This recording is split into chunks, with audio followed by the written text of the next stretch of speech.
No donem suport a aquest pla d'ajust perquè bàsicament descarrega el cost en els ciutadans a partir de retalls en els serveis i pujades d'impostos i en els treballadors a partir de retalls de dedicació i de retribucions per a uns pocs, i no ho farem també perquè entenem que cap dels dos col·lectius siga culpable de la greu crisi financera d'aquest Ajuntament. I no ho fem, nosaltres no donem suport perquè des de fa mesos, fa anys, podem dir, estem demanant mesures per reconduir la situació i el govern municipal actual i els passats s'han negat a actuar quan calia.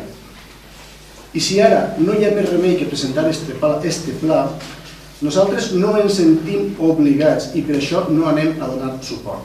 No a este pla perquè no creiem que tots els regidors del govern municipal, repetís, del govern municipal, estiguen convençuts de la necessitat d'aprovar-lo.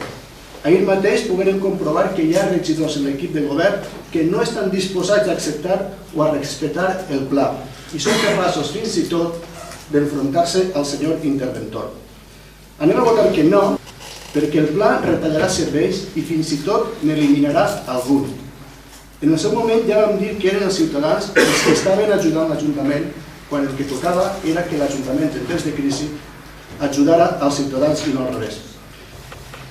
Estem en contra d'un pla que no valora la realitat i ignora els informes dels tècnics i permet, per exemple, la creació del lloc de vicesecretari interventor que, com hem sabut fa un rato, ens costarà al voltant de 69.000 euros. No entenem que es plantegi una reducció generalitzada per a interins i laborals i que simultàniament s'hagin de destinar treballadors de l'empresa municipal Procarsa per compensar la disminució i falta de personal derivada d'aquest retall. Estem en contra d'un pla que ha ignorat els representants dels treballadors, tot i que estos atengueren la petició de l'equip de govern de plantejar propostes. I aquestes propostes, que nosaltres sapiem, no han sigut contestades per l'equip de govern. No entenem que s'ataquen els sous dels que menys cobren en aquest Ajuntament, que pensem que són els treballadors de l'empresa municipal Procarsa, els treballadors del carrer, perquè ho considerem completament antisocial. Un retall del 5% a la gent que menys cobra pensem que és antisocial.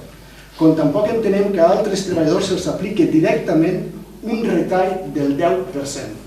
Crec que en aquest país a cap treballador se li ha aplicat directament un retall del 10%. Sí que s'ha acumulat un retall igual o major al llarg dels temps i això ha permès laminar els efectes, però d'entrada un retall del 10% creiem que és una autèntica barbaritat. I no entenem finalment que algunes persones d'aquest Ajuntament queden al marge, i estic referint-me a les persones que tenen dedicació exclusiva o les que treballen en el conservatori.